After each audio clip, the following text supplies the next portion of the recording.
வணக்கம் நேயர்களே, சிக்கனம் சேமிப்பு செல்வம் நிகழ்ச்சிக்கு உங்களை வரவேற்பது மணிமாறன்.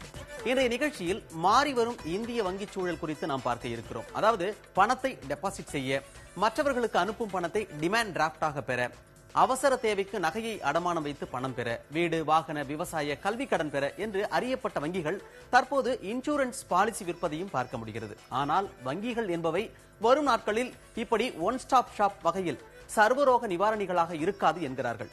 ஏற்கனவே நடந்து கொண்டிருக்கும் பல மாற்றங்களை தாண்டி அண்மையில் வெளியான இந்திய ரிசர்வ் வங்கி கடன் கொள்கையில் மாற்றத்துக்கான மேலும் சில விதைகளும் ஊன்றப்பட்டிருப்பதை காண முடிகிறது. இந்த நிலையில் அனுபவம் வாய்ந்த மூத்த வங்கியாளர்கள் இது குறித்து என்ன சொல்கிறார்கள் என்பதையும் இன்றைய நிகழ்ச்சி உங்களுக்கு வழங்க இருக்கிறது.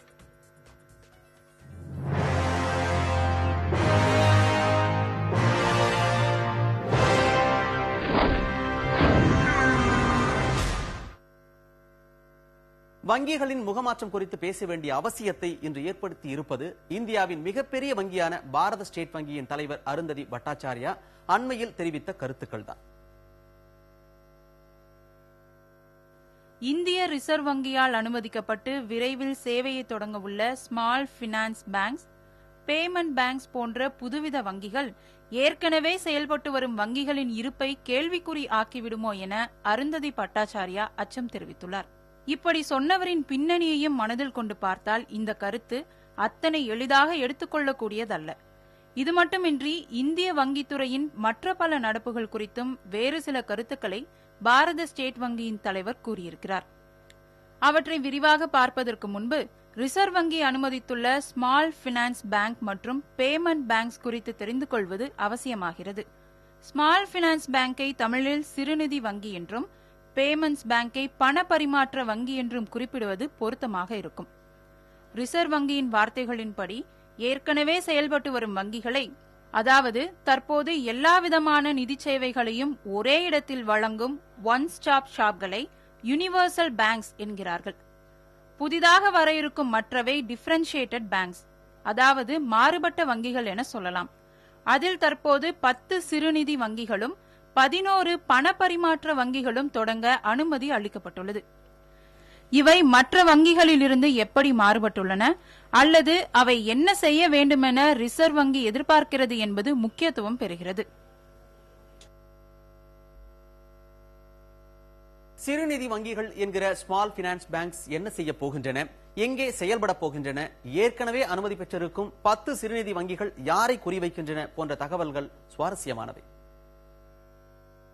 வங்கி சேவை இன்னும் பெரிய அளவில் சென்றடையாத 3ஆம் நிலை நகரங்கள் மற்றும் அதற்கும் கீழ் உள்ள கிராம பகுதிகளில் வாழும் மக்களின் தேவையை கருத்தில் கொண்டே ஸ்மால் பினான்ஸ் பேங்க்ஸ் என்னும் சிறுநிதி வங்கிகள் தொடங்க அனுமதிக்கப்பட்டுள்ளன. அதனால்தான் இதுபோன்ற இடங்களில் ஏற்கனவே செயல்பட்டு வந்த மைக்ரோ பைனான்ஸ் எனப்படும் மிக குறைந்த தொகையிலான நுண்கடன் வழங்கும் அமைப்புகள் இந்த வங்கி தொடங்க முன்னுரிமை பெற்றன. இவற்றுக்கு கடந்த செப்டம்பரில் ரிசர்வ் வங்கியால் தரப்பட்ட அனுமதிப்படி அடுத்த 18 மாதங்களில் இவை தங்களது செயல்பாட்டை தொடங்க வேண்டும். இவற்றின் மிக முக்கிய பணி தங்களது வாடிக்கையாளர்களுக்கு கடன் தருவது, அதை உரிய நேரத்தில் வட்டியுடன் திரும்பப் பெறுவது. இந்த சிறுநிதி வங்கிகளால் கொடுக்கப்படும் கடனில் 75% அரசின் பட்டியலில் உள்ள முன்னுரிமை துறைகளுக்கு வழங்கப்பட வேண்டும். கூடவே 25 லட்சம் ரூபாய் அல்லது அதற்கு குறைவான மதிப்பு கொண்ட கடன்களின் எண்ணிக்கை மொத்த கடன் எண்ணிக்கையில் பாதி இருக்க வேண்டும். இந்த வங்கிகளுக்கு தேவையான நிதியில் பெருமளவு மற்ற வங்கிகளிடமிருந்து குறைந்த வட்டியில் பெறுவதாகவும் வங்கி தொடங்கியவர்களின் முதலீடாகவும் இருக்கலாம். சென்னையை சேர்ந்த Janalakshmi financial services, Equitas holdings போன்றவை தவிர பெங்களூருவை சேர்ந்த உஜ்ஜீவன் பைனான்சியல் சர்வீசஸ் மற்றும் அயு financiers India, capital local area bank போன்றவை சில உதாரணங்கள். இவை தவிர Disha microfin, ESAF microfinance and investments, RGVN microfinance, Suryadev microfinance, Utkarsh microfinance போன்றவையும் இப்பட்டியலில் அடங்கும். சிறுநிதி வங்கி தொடங்க தற்போது அனுமதிக்கப்பட்டுள்ள நிறுவனங்களில் பல தென்னிந்தியாவை சேர்ந்தவை என்பதும் கவனிக்கத்தக்கது. சிறுநிதி வங்கிகளைப் போலவே பண பரிமாற்ற வங்கிகள் எனும் பேமெண்ட் பேங்க்ஸ் எப்படி செயல்பட போகின்றன, இவற்றை தொடங்க அனுமதி பெற்றுள்ளவர்கள் யார் போன்ற விவரங்களை பார்க்கும்போது புருவம் உயர்கிறது என்பது நிதர்சனமான உண்மை. சிறுநிதி வங்கிகளைப் போல பேமெண்ட் பேங்க்ஸ் என்கிற பணப்பரிமாற்ற வங்கிகள் தங்களது வாடிக்கையாளர்களுக்கு கடன் வழங்க அனுமதி இல்லை. எனினும் மற்ற எல்லா நிதி சேவைகளையும் செய்ய முடியும். உதாரணமாக ரூபாய் என்ற வரம்புக்குள் டெபாசிட் பெறலாம். இவ்வங்கி பெயரில் தனியாக காசோலை எனும் செக் புக் அச்சிட்டு பயன்படுத்தலாம். டிமாண்ட் டிராஃப்ட் போன்றவை மூலம் மற்றவர்களுக்கு பணப்பரிமாற்ற பணியில் ஈடுபடலாம். தங்களது வாடிக்கையாளருக்கு ஏடிஎம்மில் பணம் எடுக்க டெபிட் கார்டு வழங்கலாம். ஆனால் கிரெடிட் கார்டு வழங்க அனுமதி இல்லை. மற்ற பெரிய வங்கிகள் சார்பில் கிராமப்புற மக்களுக்கான நிதி சேவை வழங்கும் பேங்கிங் கரஸ்பாண்டன்ட் சேவை பணியிலும் ஈடுபடலாம். இது தவிர இணையதளம் மூலம் வழங்கப்படும் வங்கி சேவை பணிகளிலும் இவை அனுமதிக்கப்பட்டுள்ளன. இந்த வகை வங்கிகளை தொடங்க பல கார்ப்பரேட் நிறுவனங்கள் முன்வந்துள்ளன. உதாரணமாக பிர்லா குழுமத்தைச் சேர்ந்த ஆதித்யா பிர்லா நுவோ, தொலைத்தொடர்பு துறையின் முன்னணி நிறுவனமான ஏர்டெல் குழுமத்தின் ஏர்டெல் எம் காமர்ஸ், மத்திய அரசு நிர்வாகத்தின் கீழ் வரும் அஞ்சல் துறை, பினோ பேடெக் போன்றவற்றை சொல்லலாம். இவை தவிர பங்குச்சந்தையில் விற்பனையாகும் பங்குகளை எலக்ட்ரானிக் வடிவில் பாதுகாக்கும் பணியில் உள்ள நேஷனல் செக்யூரிட்டிஸ் டெபாசிட்டரி, நாட்டின் பிரபல தொழில் நிறுவனமான ரிலையன்ஸ் இண்டஸ்ட்ரி போன்றவற்றோடு ஸ்ரீ திலீப் சாந்திலால் சிங்வி, ஸ்ரீ விஜய் சேகர் சர்மா, இந்திய மென்பொருள் தொழில் நிறுவனங்களில் தனித்தன்மை கொண்டுள்ள டெக் மஹேந்திரா, தொலைபேசி துறையின் மற்றொரு பிரபல குழுமத்தைச் சேர்ந்த வோடபோன், எம் பிசா போன்றவை தங்களது பேமெண்ட் பேங்கை விரைவில் தொடங்க உள்ளன. இவை தவிர தமிழகத்தின் மற்றொரு முன்னணி தொழில் குழுமமான சோழமண்டலமும் விண்ணப்பித்து லைசன்ஸை பெற்றிருந்தாலும் அதிக எண்ணிக்கை நிறுவனங்கள் களமிறங்க இருப்பதால் தான் விலகிக் கொள்வதாக கூறி தனக்கு கிடைத்த அனுமதியை ரிசர்வ் வங்கியிடமே அது திரும்ப ஒப்படைத்துவிட்டது.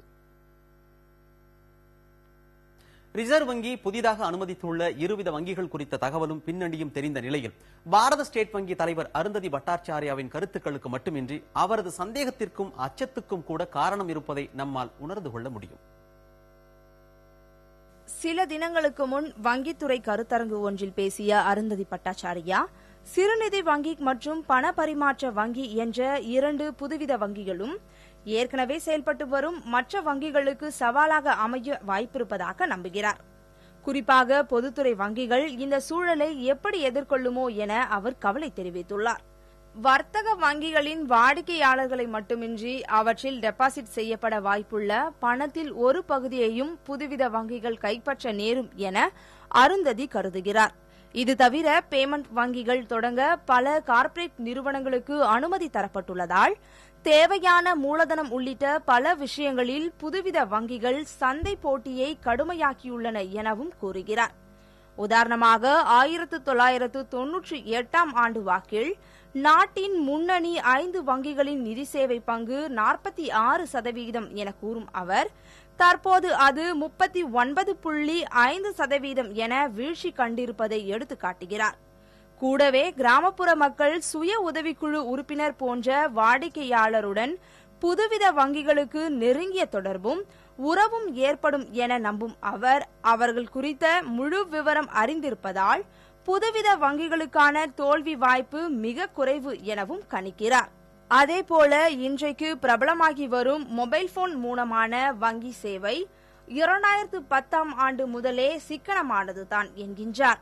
இன்றைக்கு மொபைல் போன் மூலமான சேவைக்கு கட்டணம் வர்த்தக வங்கி சேவை கட்டணத்தில் 2% தான் என்றும், ஏடிஎம் சேவை கட்டணத்தில் 10% தான் எனவும், இணைய மூலமான சேவை கட்டணத்தில் பாதித்தான் என்றும் புள்ளி விவரங்களை அடுக்கி இதுபோன்ற விஷயங்களால் ஏற்கனவே செயல்படும் வங்கிகள் எதிர்கொள்ள இருக்கும் சவால் குறித்து எச்சரிக்கிறார்.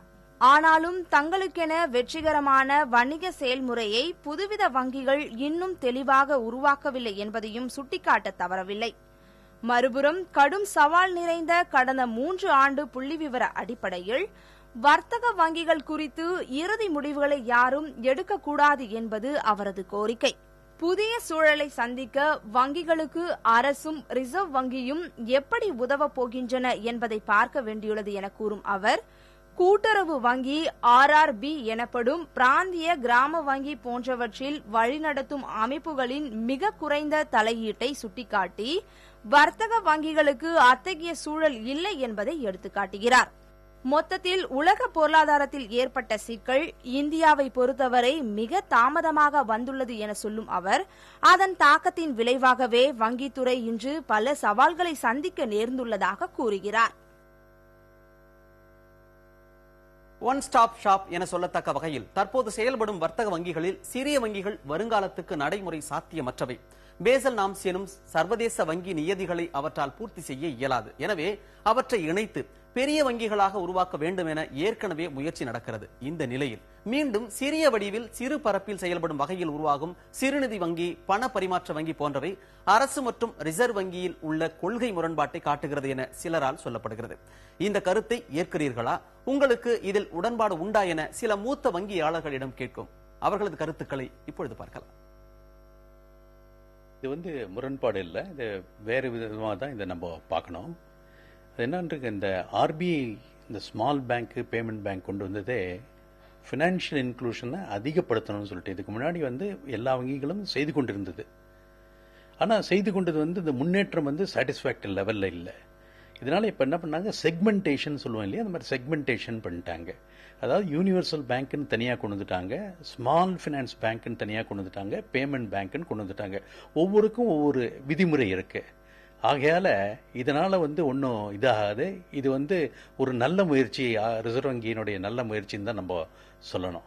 குறிப்பாக ஏழை எளிய மக்கள், கிராமப்புற மக்கள் வங்கி சேவையை இதுவரை பயன்படுத்த முடியாதவர்கள் அல்லது போதிய அளவுக்கு பயன் கிடைக்காதவர்களுக்கெல்லாம் வங்கி சேவை செய்ய வேண்டும் என்ற ஒரே நோக்கத்திற்காகத்தான் இந்த வங்கியில் வந்திருக்கிறது, தவிர வேறு காரணம் இல்லை. இரு வங்கிகளும் ஒரு யூனிவர்சல் வங்கிகள் என்ற பலதரப்பட்ட வங்கி பணிகளை செய்யும் வங்கிகளோடு ஒப்பிட முடியாது. அதனால் இந்த இணைப்பு என்ற பேச்சுக்கும் இந்த புதிய வங்கிகளுக்கும் ஒரு முறைப்பாடான விஷயம் அல்ல. இதை தனித்தளத்தில் தான் பார்க்க வேண்டும். நிச்சயமாக முரண்பாடு தான். இது அரசாங்கத்துடைய இரட்டை போக்கு காமிக்குது. அரசாங்கத்துக்கு சொந்தமான பொதுத்துறை வங்கிகளை இணைக்கணும் அப்படிங்கிறாங்க. ஆனால் தனியாருக்கு கொடுக்கும்போது புதிய வங்கிகளை துவக்கணும். இது ஒரு இரட்டை போக்கு. ரெண்டாவது, இன்றைக்கு பெரிய வங்கிகள் ஏற்கனவே இருக்கு, அதை நல்லா செயல்பட்டு கொண்டிருக்கின்றது. அவை இன்னும் செழிப்பாக திறமையாக செயல்படுவதற்கு அரசாங்கம் திட்டமிட வேண்டுமே ஒழிய இது மாதிரி தனியார் துறைக்கு புதிய வங்கிகளை அனுமதிப்பது என்பதும் தவறானது. சிக்கனம் சேமிப்பு செல்வம் நிகழ்ச்சிக்கு மீண்டும் உங்களை வரவேற்கிறோம். கடந்த காலங்களில் அடிப்படை கட்டமைப்பு திட்டங்களுக்கு கடன் உதவி செய்த ICICI, IDBI, IFCI போன்றவை இருந்தன. ஆனால் இன்று அவை அந்த பணியில் இல்லை. அதனால் மற்ற வங்கிகள் இதுபோன்ற திட்டங்களுக்கு கடன் வழங்க முயன்று பெரும் கடன் சுமையில் சிக்கிவிட்டன என்ற கருத்து குறித்தும் மூத்த வங்கியாளர்களிடம் கருத்து கேட்டோம். இது பார்ஷியலி நான் அக்ரி பண்ணிக்கிறேன். என்னன்னா, ஒரு காலகட்டத்தில் பார்த்தீங்கன்னா நீங்கள் சொன்ன மாதிரி IDBI இருந்தது, ICICI இருந்தது, IFCI இருந்தது, அதெல்லாம் இருந்தது. இப்போ IDBI பேங்காக மாறிடுது, ICICIயும் பேங்காக மாறிடுது, IFCI இருக்கிறது. அப்புறம் இன்ஃப்ராஸ்ட்ரக்சர் ஃபினான்ஸ் கார்பரேஷன் ஆஃப் இந்தியான்றதே அரசாங்கம் கொண்டு வந்தது. இந்த தேவையை எடுத்துக்கொண்டு கருத்தில் கொண்டு வந்தாங்க. வங்கிகளும் என்ன செய்தது, அவைகளும் தங்களது கடனை அதிகரிக்க வேண்டும் என்று அவைகளும் இந்த கட்டமைப்புக்காக கடன்கள் கொடுத்தது.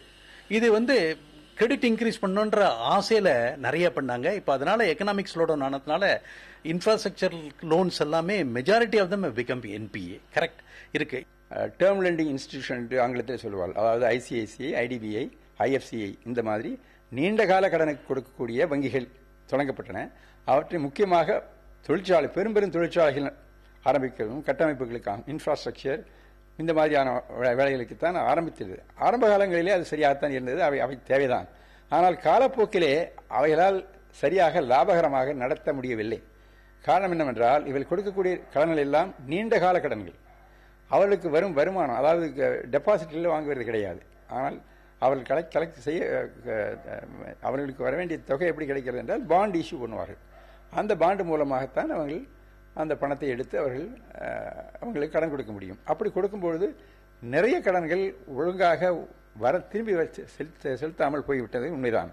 ஆகையினாலே இந்த வங்கிகள் எல்லாம் ரொம்ப சிறப்பு. இந்த பெரும் டேர்ம் லெண்டிங் இன்ஸ்டிடியூஷன் சொல்லக்கூடிய நீண்டகால கடன் வங்கிகள் எல்லாம் மிகவும் சிரமப்பட்டு போய் அதன் பிறகுதான் இதை வங்கியாக, யூனிவர்சல் வங்கியாக மாற்றப்பட்டன. ஆகையினாலே அது மாதிரியான வங்கிகள் திரும்பவும் வேணும் என்று சொல்வது எனக்கு என்னமோ சரியாகப்படவில்லை. நிச்சயமாக உடன்படுகிறேன். காரணம், இந்தியா சுதந்திரம் அடைந்தவுடன் முதலாக industrial finance corporation of India என்ற அமைப்பு அமைக்கப்பட்டது. அது மிக பெரிய அளவில் செயல்பட்டு இந்தியா தொழில்மயமாவதற்கு ஒரு முக்கிய காரணமாக இருந்தது. அதை ஒட்டி நீங்கள் கூறிய மற்ற வங்கிகளும் துறை சார்ந்த நிபுணத்துவம் பெற்று விளங்கின. ஆகையால் அவர்களுடைய பணி மிகச் சிறப்பாக அமைந்தது. அத்தகைய நிபுணத்துவத்தை சாதாரண யூனிவர்சல் பேங்க்ஸ் எல்லா வகை வங்கி பணிகளையும் செய்யக்கூடிய ஒரு வங்கியிடம் எதிர்பார்க்க முடியாது.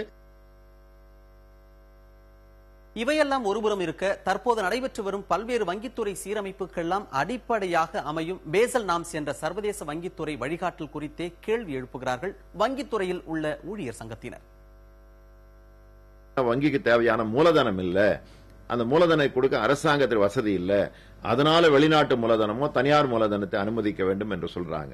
ஆனா இன்னைக்கு உலகத்தில் இருக்கக்கூடிய இந்த பேசல் நார்ம்ஸ் அப்படின்னு சொல்றாங்க அப்படின்னு பாத்தீங்கன்னா அது தனியார் வங்கிகளுக்காக. அங்க பல உலகம் முழுவதும் தனியார் வங்கிகள் மோசடியால மூடப்பட்டு வருகின்றது. அது பாதுகாப்புக்காக, பொதுமக்களுடைய சேமிப்பு பாதுகாப்புக்காக அந்த இன்டர்நேஷனல் நார்ம்ஸ் இருக்கு. ஆனா இந்தியாவில் இருக்கக்கூடிய பொதுத்துறை வங்கிகள் அது பொருந்தவே பொருந்தாது. நேயர்களே, வங்கித்துறையில் ஏற்பட்டு வரும் மாற்றம் குறித்த தகவல்கள் உங்களுக்கு பயன் அளிப்பதாக இருந்திருக்கும் என நாங்கள் நம்புகிறோம்.